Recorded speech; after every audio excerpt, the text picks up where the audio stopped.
ASMPH. Parang goosebumps ako Yo, this is part of the med school vlog.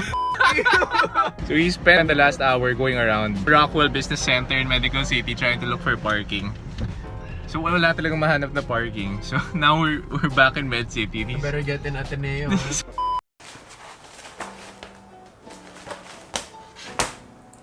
Let's begin! But before anything else, papasalamat na kagad ako sa inyong lahat for clicking this video kasi alam ko naman madami ng mga My Medical School application experience videos dyan sa YouTube. So thank you for clicking mine. I'll make sure that it's worth your time. If you don't know me yet, my name is Ilagan. I'm a 4th-year medical student from the Ateneo School of Medicine and Public Health. If you've seen my previous videos, I usually try to stay away from the medical aspect of medical school, ironically. Because what I want to show you, the viewers, is the journey that medical students go through from first year of med school all the way to boards. And even more. So what you'll see more often than not in my channel is the experiential side of medical school. Some things to think about muna before I proceed to the topic. A lot of aspiring medical students will put emphasis on the medical aspect of medical school, which is tama nga naman. But I hope you don't forget that as much as medical school is an academic experience, it's also a life experience. And I want you to take that into account and to think not just what you want your academic experience to be, but I also want you to think about what your personal, social, and general environment will be in the med school that you will be stuck with for the next 4 to 5 years. Okay? Well, anyway, due to popular demand, madaming tao ang nag-comment sa mga previous videos ko na gumawa daw ako ng My Med School application video. So, here it is. So, before anything else, disclaimer lang muna, no? The first is,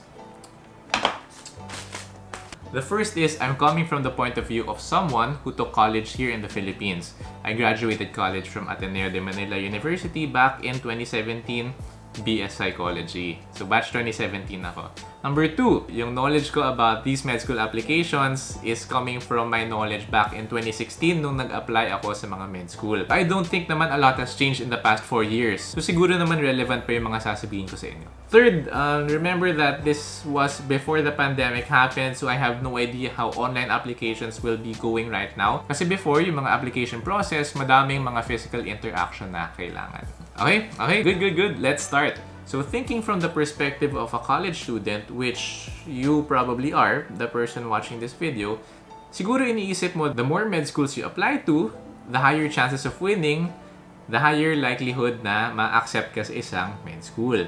Well, kinda. Pero alam naman natin na medyo mahal ang mga application fee ng mga med school. So for me, even if I wanted to apply to so many med schools, I limited my options to 3. And that was UST, UERM, and of course, ASMPH, where I'm studying now. So I chose these 3 med schools based on personal fit. Meaning, diba, if you had the choice, wouldn't you want to spend the next 5 years of your life in a place that you're comfortable with, in a place na siguro malapit sa bahay mo if you had the choice, and in a place in a school na you can realize your full potential given what they offer. ASMPH. Well, ASMPH is my top priority because something to know about me, I've been an Atenean all my life.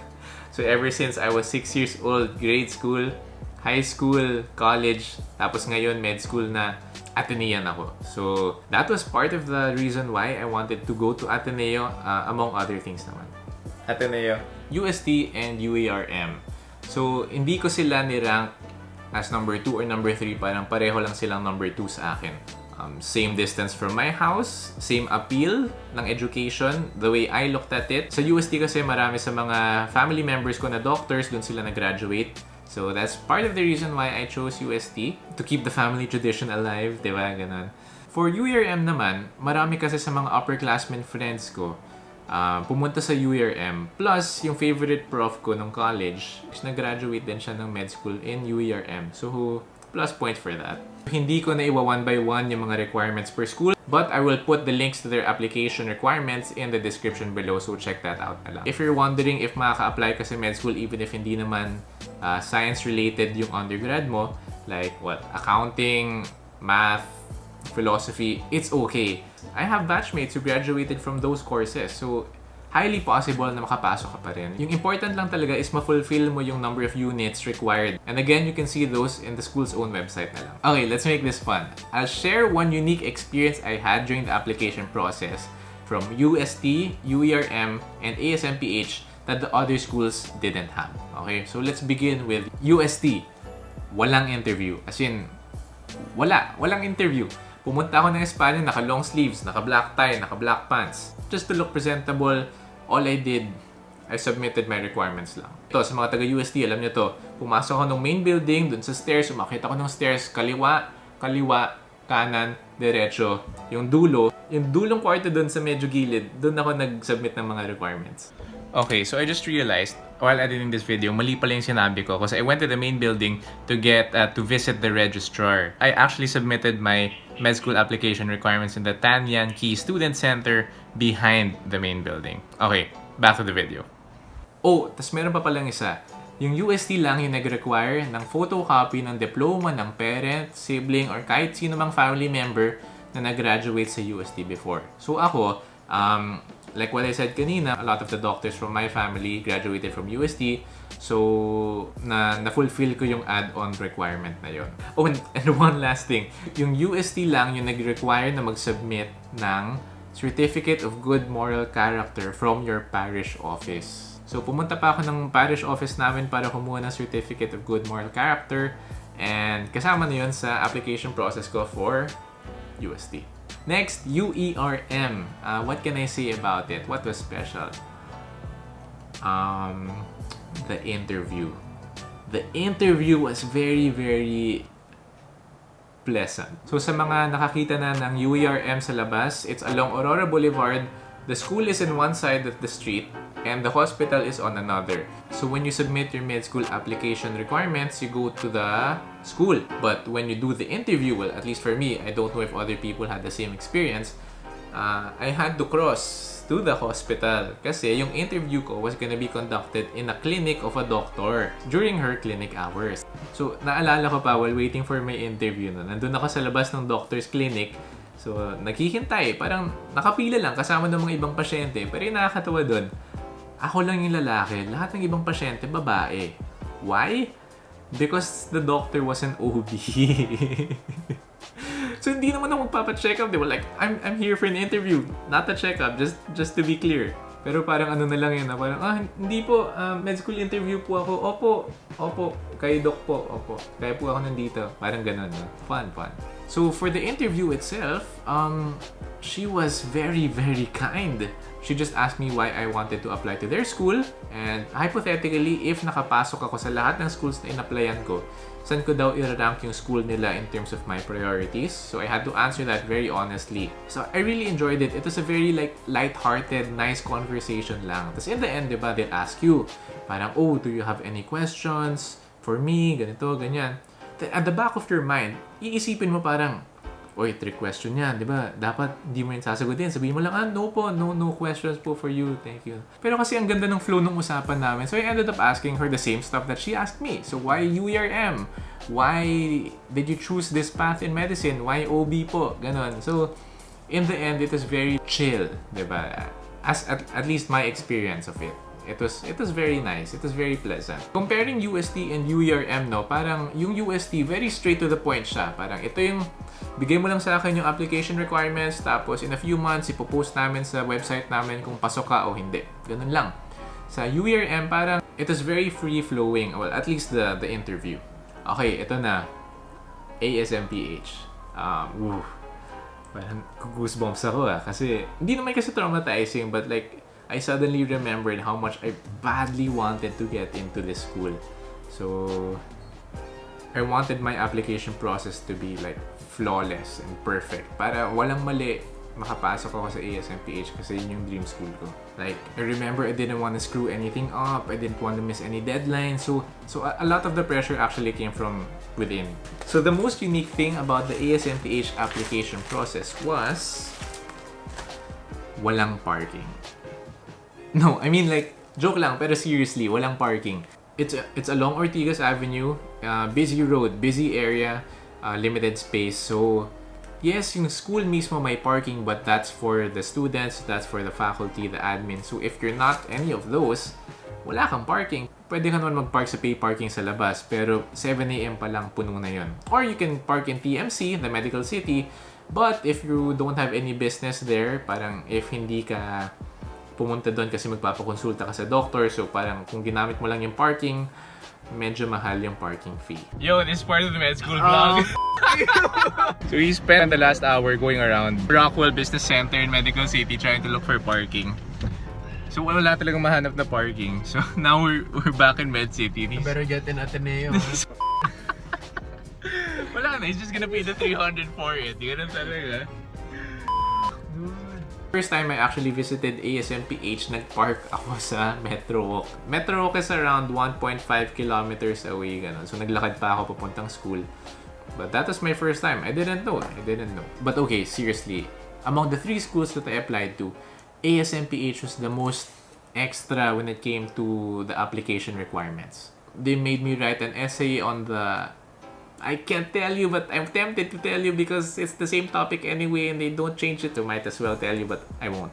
Like, even the most recent application, this 2019, yun pa rin yata yung topic ng essay. Hint, it's something about what being a doctor is to you. Very general topic, but based on how you answer it, the admissions office will be able to tell what type of person you are already. And now the most shocking part of the application process, the interview. So the way they handled their interviews back in 2016, medyo different na siya from how they handled it this 2020. Like literally before COVID started, may mga med school application interviews pa nangyayari nung time na yun. I was actually vlogging it eh. I was vlogging it nung March, nung March.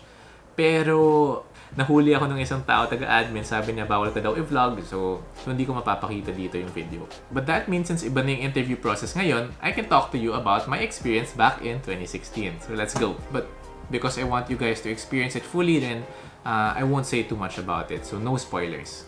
So I had my ASMPH interview in Feb 14, 2016.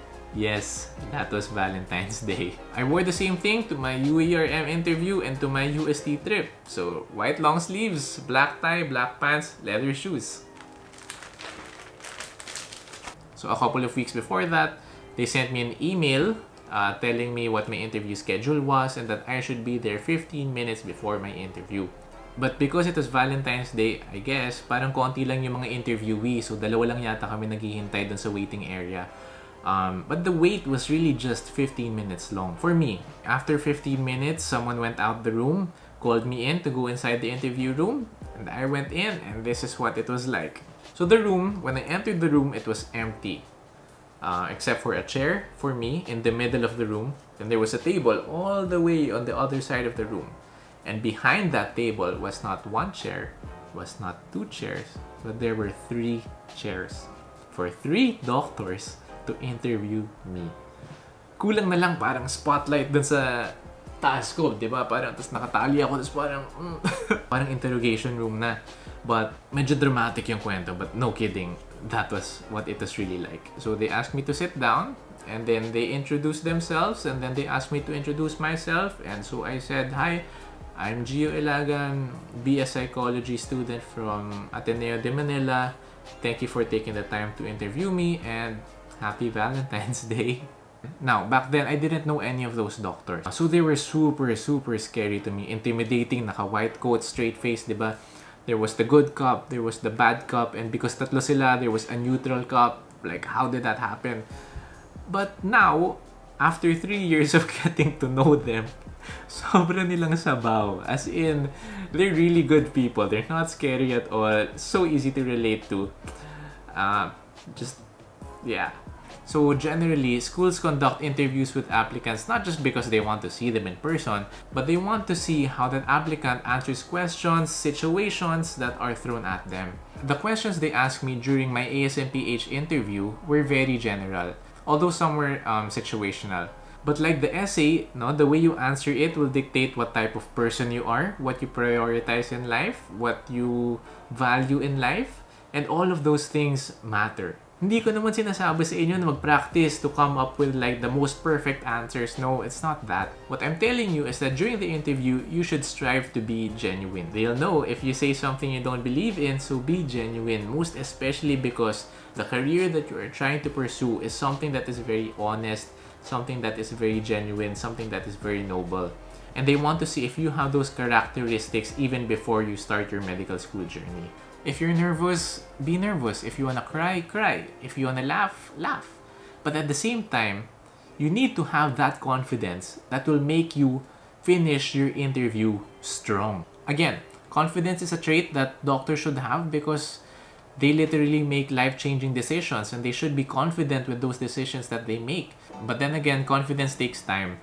And even if I've been here in med school for more than 3 years, I still can't say that I've fully mastered it. There's still so much room for improvement and learning for me. In ASMPH, if you read their vision and mission, they value 3 things. First is to be an outstanding clinician. Next is to be a dynamic leader. And lastly is to be a social catalyst. The first time you read it, parang wow, ang complex naman ng mga sinasabi nila, no? Pero hindi, simple lang yan.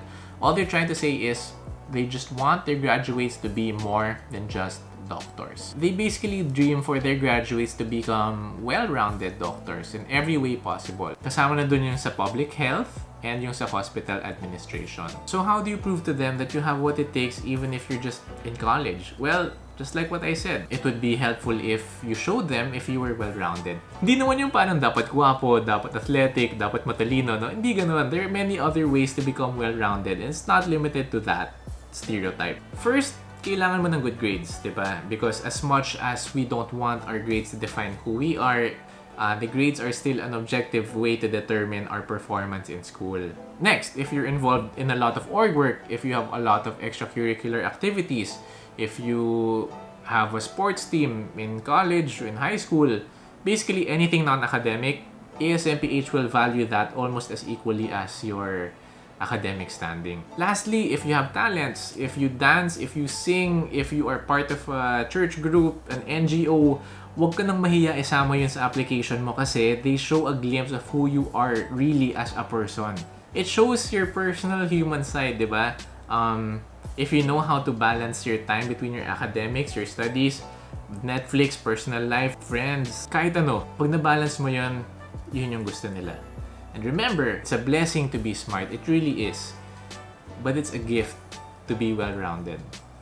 Everything I said were my opinions lang naman, so it's up to you na to decide whether you think it was helpful or not. But that was my experience. But if you want to see a more objective perspective of this, I have a friend, third-year medical student. His name is Luis Ko at Chinoy MD in YouTube. And he made a video then recently about med school application. So you might want to check that out. I'll link his video in the description below as well. And lastly, remember, no, it's not about applying to the best medical school. It's about applying to the best medical school for you. And in the end, kahit anong med school ka man galing, pag pumasa ka ng boards at naging doctor ka, doctor ka. So, keep that end goal in mind. Okay? If you have more questions about med school applications, please comment it down below. And if we get enough questions, I might just make another video about it. So, to answer those questions. Thank you for making it to the end of this video. If you enjoyed it, please give it a like, comment, and please subscribe to my YouTube channel. Maraming salamat and peace.